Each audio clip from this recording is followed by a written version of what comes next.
അസ്സലാമു അലൈക്കും വറഹ്മത്തുള്ളാഹി. അൽഹംദുലില്ലാഹ് സ്വല്ലല്ലാഹു അലാ ഖത്തമിൽ അംബിയാഇ വൽ മുർസലീൻ.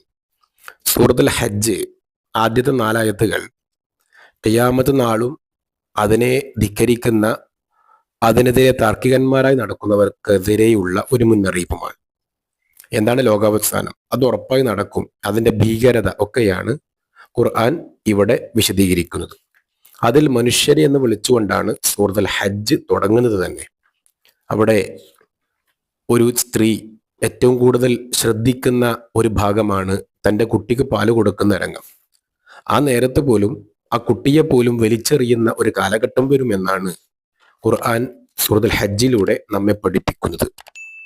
പക്ഷേ എന്നാലും എന്നും താർക്കികന്മാരായി നടക്കുന്ന ചില ആളുകളുണ്ട്. അത് അവർക്കൊരു ശീലമാണ്.